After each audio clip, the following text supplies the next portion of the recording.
me read you some of the tweets that the progressives have been sending Joe Manchin on Twitter, and you'll sort of get a sense of what I mean.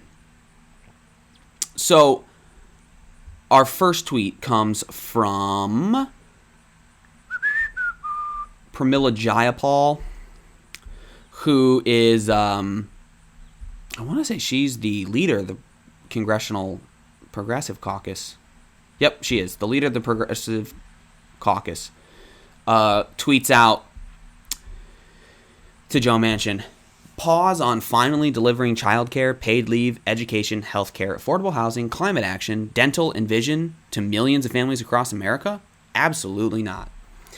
Then we have AOC, who went on a Twitter rampage and said, Manchin has weekly huddles with Exxon and is one of the many senators who gives lobbyists their pen to write the so-called bipartisan, air quotes over bipartisan, fossil fuel bill. It's killing people, our people. At least 12 last night. She was talking about the flooding in New York. Sick of this bipartisan corruption that masquerades as clear-eyed moderation. Then she goes on in another tweet that says, fossil fuel corporations and dark money are destroying our democracy, country, and the planet. All day, our community has been pulling bodies out of homes from the flood, entire families. And we're supposed to entertain the lobbyist talking points about why we should abandon people and do nothing? No. Jamal Bowman. Hey, Joe. These are the homes in my district after last night's storm. How much destruction do we need before we see it's worth investing in our climate? And then he has photos of destroyed homes from the flooding. And then Rashida Tlaib comes in and said, instead of writing op-eds, why don't you look into the faces of my residents who have had their basements flooded with sewage multiple times and power outages for days? Senator Manchin, we deserve better. Now, I know I tend to dunk on progressives, even though I claim to share their values more than anyone else in Congress. And I do share their values. But the reason I do that, the reason I dunk on them so much is because they claim to be for all of these values. And then when it comes to their voting records, they've enrolled multiple times. So I urge them to actually vote the way that they tweet. Twitter is easy. You can type a tweet, you can go to a rally, you can hold an Instagram live, and you can say, oh, these bad moderates or these bad Republicans are doing bad things. But you have the power to stop them.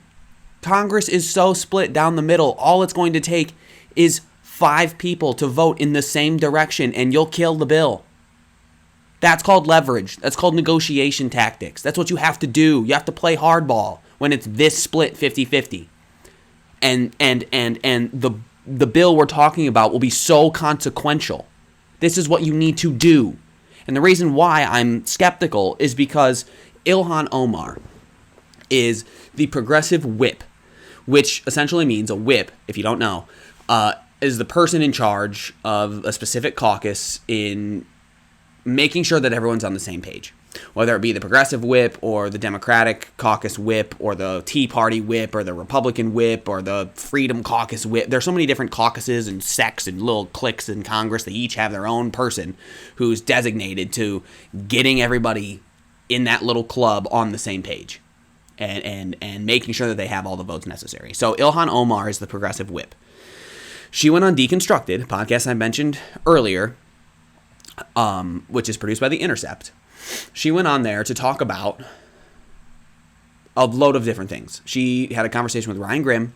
They talked about Afghanistan, immigration reform, which is, a good thing to talk about given that Ilhan Omar actually immigrated here from Afghanistan. So they talked about the withdrawal, the war. They talked about climate change. They talked about everything under the sun. Then they started talking about this 2-part infrastructure package, the smaller roads and bridges bill and the larger $3.5 trillion spending bill. And the reason I'm skeptical is because Ryan Grimm asked her about the infrastructure bill, about the $3.5 trillion. He asked, quote, if the budget plan will be finished by the September 27th deadline. If it's not, will progressives be willing to vote as a bloc to kill the bipartisan infrastructure package unless they get what they want in the larger budget bill? And Omar's response was, I think the timeline will be fluid. It is important for us to do the work on the reconciliation package. Depending on what gets done, I believe we will ultimately have the opportunity to move the two bills together and not lose leverage. And Ryan pushes back a little and says, so is there any change among progressives' willingness to vote it down? And Omar's response was, the strategy for Progressive Caucus has been to organize for those two packages to simultaneously pass together, and that strategy still remains the same. This, to me, sounds like a very politician-y response. She does not give a yes or no, nor does she advocate for passing the $3.5 trillion plan in the Senate in order to get progressives to vote on the smaller roads and bridges bill. Okay? If you listen to Bernie Sanders do interviews about this topic, he did a really good interview with Crystal Ball on her podcast. Yes, Crystal Ball is a real person. She used to work for MSNBC. Now she has a couple podcasts. The one I'm specifically referencing is called Crystal Kyle and Friends. Her co-host is a YouTuber named Kyle Kulinski. Anyway, she interviewed Bernie Sanders for, I think it was like 35 minutes or something, and she pushed him on this bill. And he said there will not be a Roads and Bridges bill without the reconciliation package. So that is the type of rhetoric we need in these interviews, because other politicians like Joe Manchin and the moderate 9 Democrats who are trying to push the $1 trillion bill through before the $3.5 trillion bill is even finished, because they have their own motives, obviously.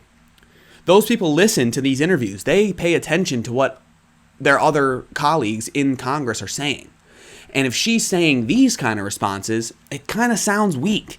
It sounds like she's not really willing to fight for anything. She's willing to tweet about it. Actually, Omar didn't tweet anything about it, not that I could find.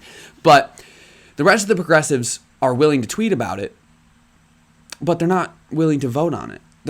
They're not willing to stand up to congressional leadership or to other members of Congress in their own party in order to fight for what their constituents want. So,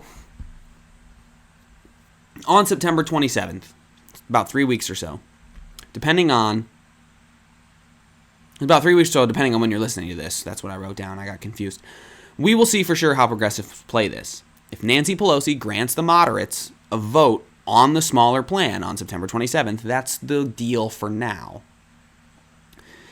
If that happens and the $3.5 trillion plan, 1, isn't finished, or 2, it is finished, but it doesn't have the significant provisions that the progressives want, will the progressives have the political stones, the political balls, the political willpower to vote it down, to not vote on the $1 trillion plan because the $3.5 trillion plan isn't up to their standards?